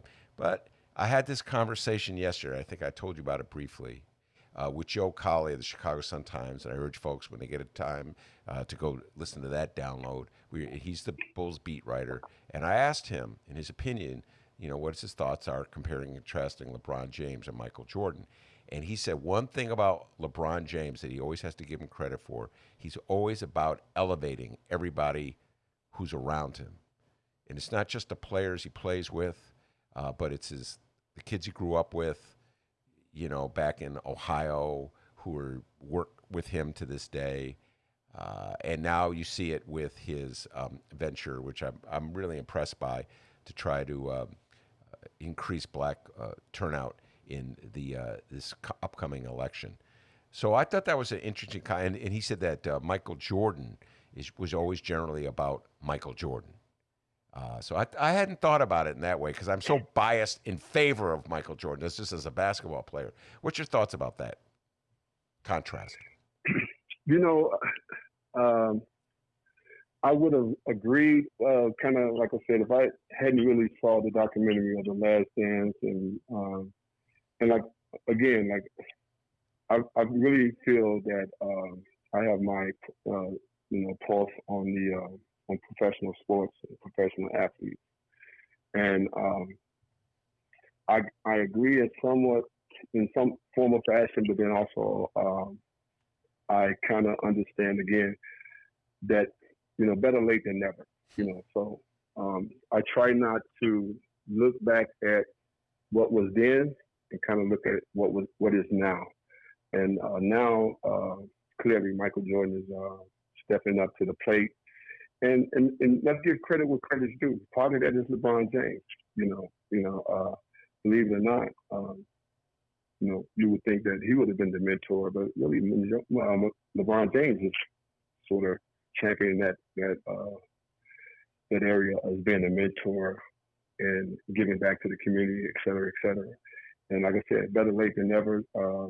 You know, I have nothing really bad to say about Michael Jordan now, because he is evolving, and he owned up to the reason why he wasn't involved in a lot of the issues in the Black community. That doesn't make it right, but it do bring perspective to understanding that, you know, because I witnessed this myself as an African American male. When you speak up, you usually get blackballed. We know one particular player in the NFL, Colin Kaepernick, right? Mm-hmm. Yep.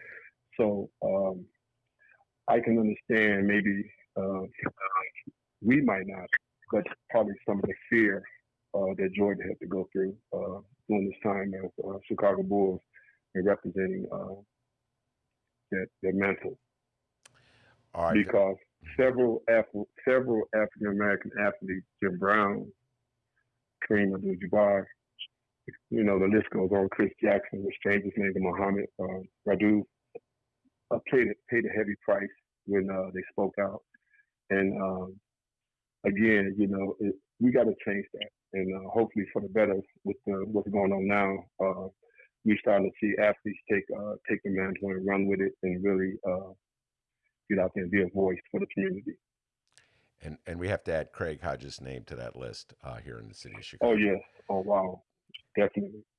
Craig Hodges, great Chicago Bull player. All right. Thank you very much, Vincent. Lisa, before I let you go, give some updates on my beloved Chicago Reader. We could use all the help we can get. We have many fundraising efforts going on to support the Reader. Hey, do you have any updates you want to tell people about? Yeah, Tracy Baim, our publisher, and the Chicago Reader started something called CIMA, C-I-M-A, Chicago Independent Media Alliance, and we just completed a fundraising campaign that supports about 42, 43 independent media outlets in Chicago, raised a total of $160,000 in a few weeks. It was an incredible outpouring of support for the community, and this was split amongst many outlets. So it's wonderful to see so many people in our community realizing how important it is to have, these independent media voices heard. To support the Reader, you can go to chicagoreader.com/support. We have some incredible thank you gifts that you can get at different levels. Lior, who's one of our longtime music writers, just came out with a best of book, and it is incredible. And Mike Sula, our lead food writer, also just completed the compilation of a recipe book, which is now for sale. We've got some of Chicago's top chefs in there. We've got the cannabis book, the 420 Companion, which is a lot of fun. We've got the coloring book. We've got so many amazing ways that you can get a little something for supporting the Reader. And I think there are a couple of puzzles left, which was our cover, Millennium Park, the bean saying, "Do not touch." That's a tough puzzle, let me tell you. So that's a great collectible, and it comes in a tin, kind of like a giant Pringles can.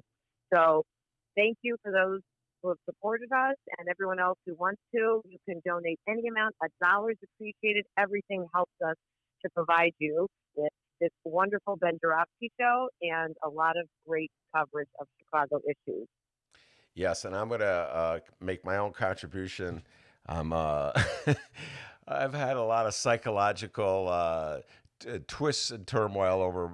The Reader wants me to come up with my best of book, Vincent. So I've been at this game for a long time. I've been writing for the Reader since the 80s.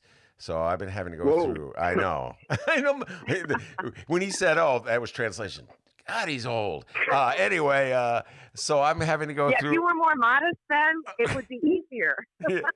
So I was like, I got to go through all these archives and all these stories, and it's just been, it's like going back in time and seeing what you look like or what you thought back in 1984, if you can imagine such a thing. But I finally put it together, and Vincent's got a lot of, there's some, I got a Norm Van Leer profile. He's one of the great Chicago Bulls because I'm a sport. I got a Craig Hodges profile that I'm going to include, and Harold, nice. Harold Washington. So some great figures in Chicago history. So I'm finally got it together, Lisa, and maybe in July it'll be out. So.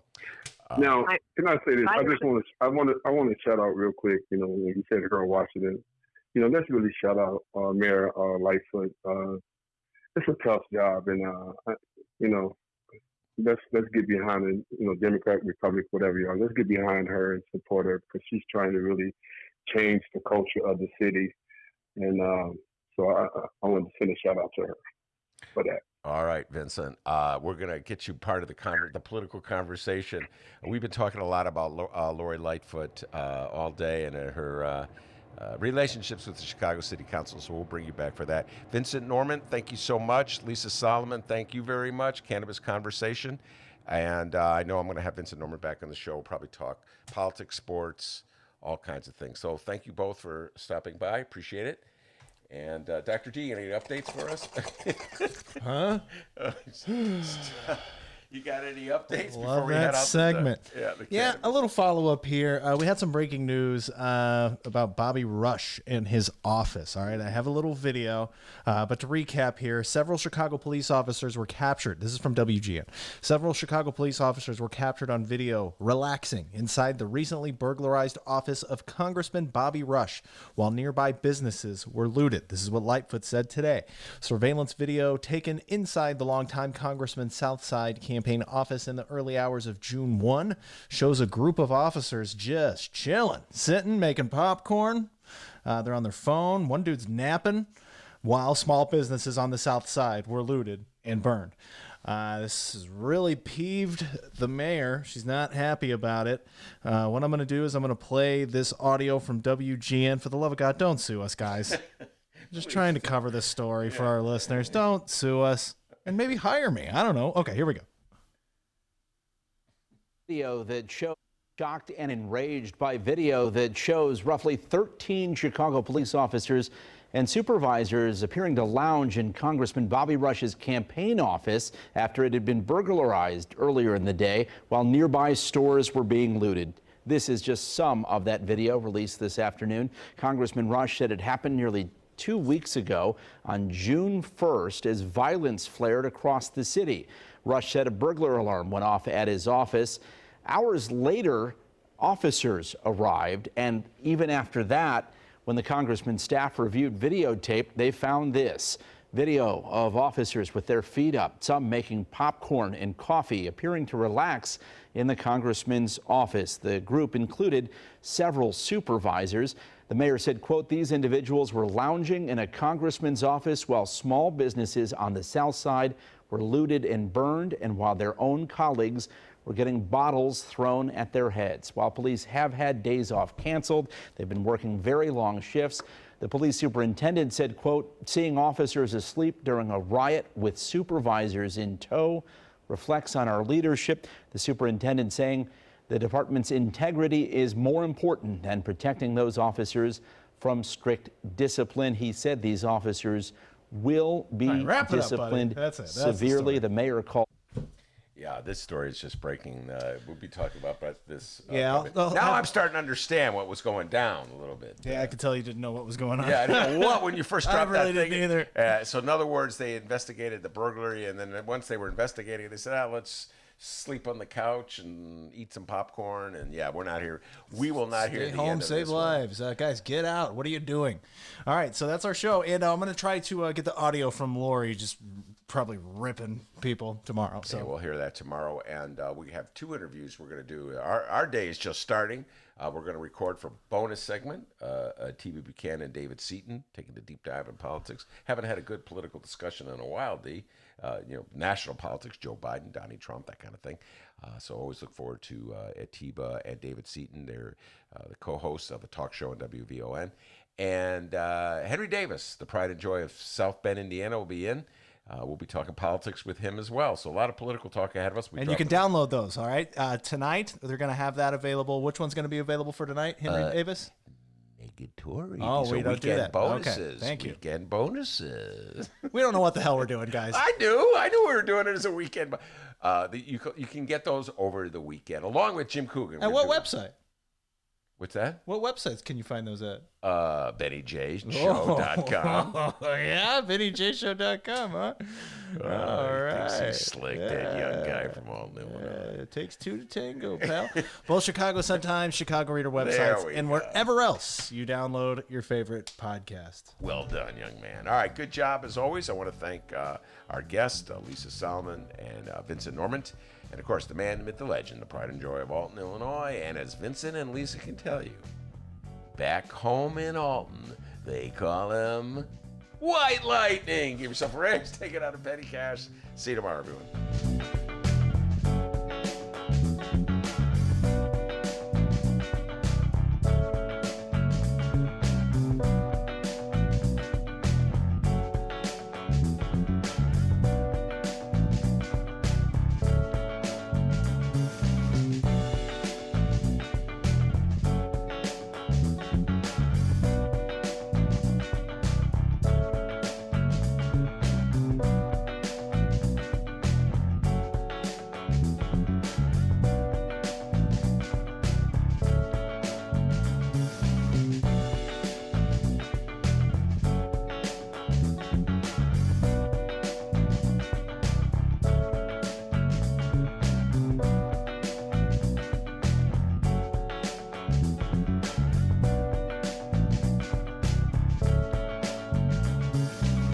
Big problems become big problems when you let small problems sit. We will shut you down. We will cite you. And if we need to, we will arrest you and we will take you to jail. That's correct.